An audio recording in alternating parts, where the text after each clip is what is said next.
morning, I'm Craig DeGrelli. It's Monday, January 27th, 2025, and these are your Unbiased Updates. New developments in the showdown between the Trump administration and Colombia over deported migrants. What led the South American country to be willing to accept them without limitation? And what happens to the tariffs that the president had threatened to impose? And much needed rain in Southern California, but now new concerns that all the moisture and charred land might lead to a muddy mess and landslides. What other environmental issues the infernos might cause as well. From the Straight Arrow News Studio, bringing the stories that matter to you from across the United States and around the world, these are today's Unbiased Updates. This morning, the Trump administration is claiming a quick and decisive win after Colombia agreed to allow the United States to transport repatriated migrants back to the country.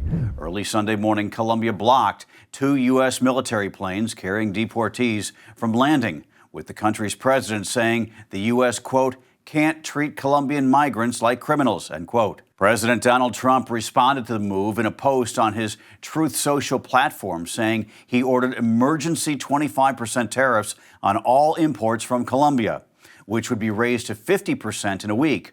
Also, a travel ban for Colombian citizens and a revocation of visas for Colombian officials in the United States. Within hours, Colombian President Gustavo Petro threatened a retaliatory tariff increase of 25% on the U.S.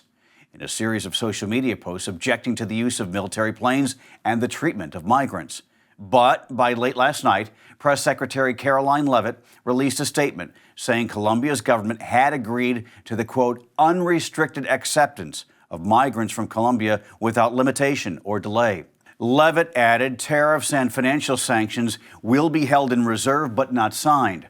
The visa sanctions against Colombian officials and stricter customs inspections of Colombian nationals and cargo ships ordered by Donald Trump earlier Sunday will remain in effect until the first plane load of Colombian deportees is successfully returned.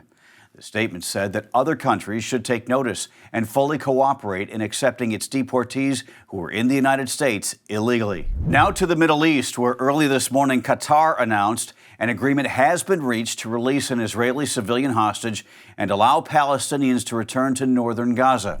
Israeli Prime Minister Benjamin Netanyahu's office said in a statement, the hostage release will include civilian hostage Arbel Yehud and female soldier Agam Berger. It will happen on Thursday. As of this morning, Palestinians are being allowed to return to northern Gaza on foot. They were set to start returning Saturday, but Israel put that on hold because of Yehud, whom Israel said should have been released on Saturday. However, Israel did release 200 Palestinian prisoners as part of a second phase of an exchange in the ceasefire deal that saw Hamas release 4 female Israeli soldiers. Also this past weekend, President Trump weighed in by suggesting most of Gaza's population be resettled in other countries, such as Egypt and Jordan, at least temporarily, to, quote, just clean out the war-ravaged enclave.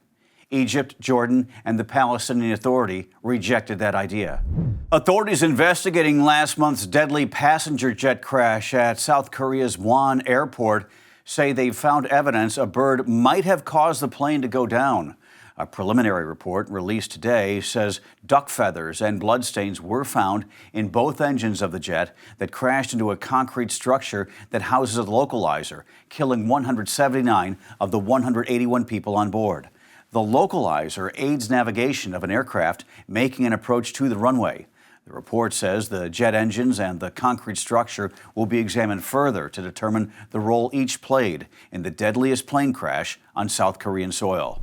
Back here in the U.S., thousands of residents displaced by the deadly wildfires in Southern California could be allowed to return to their homes or what remains of them today, as the area sees its first significant rainfall in months. A slow-moving rainstorm settled over Southern California on Sunday. It brought much-needed relief as 3 major wildfires continued to scorch the already devastated area. Those big fires are mostly contained but have done lots of damage. However, there are major concerns this morning about mudslides, flash flooding, and toxic ash.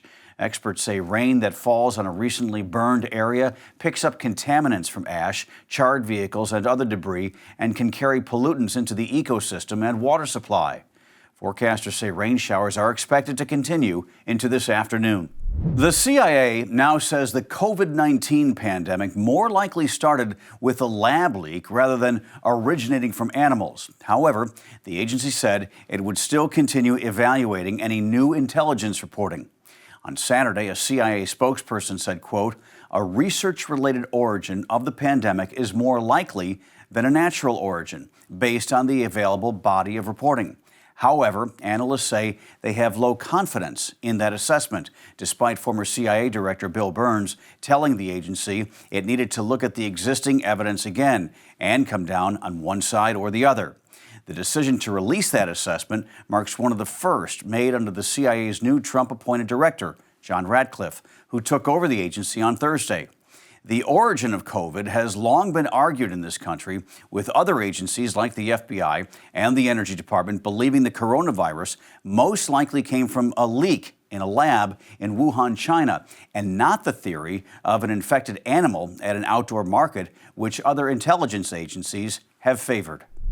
Finally this morning, Super Bowl 59 is now set. It will be a rematch from 2 years ago as the Kansas City Chiefs and the Philadelphia Eagles will play for the title. The Chiefs will be going for 3 in a row, something that has never been done in NFL history. The defending champs knocked off the Buffalo Bills 32-29 in a thriller at Arrowhead Stadium on Sunday night. Patrick Mahomes ran for 2 touchdowns, and the Chiefs held off Josh Allen and the Bills. The Bills led going into the fourth quarter, 22-21, but Mahomes was able to lead his team down the field twice, including a game-winning field goal by Harrison Butker with just over 3 minutes left. In the first game of the day, the Philadelphia Eagles put up 55 points, the most points ever in a conference championship game, and routed the upstart Washington Commanders 55-23. Eagles star running back Saquon Barkley ran for 3 touchdowns, including a 60-yarder on the very first play from scrimmage for the Eagles. Quarterback Jalen Hurts also had a stellar game. He, too, ran for 3 touchdowns. So it's the Chiefs and the Eagles for all the marbles in the Super Bowl in New Orleans on Sunday, February 9th. And I have to admit, that Chiefs-Bills game was a thriller. It kept this anchor up very, very late. A little bleary-eyed this morning. Those are your unbiased updates for this Monday. We'll see you back here tomorrow. For all of us here at Straight Arrow News, I'm Craig DeGrelli. Have a great day.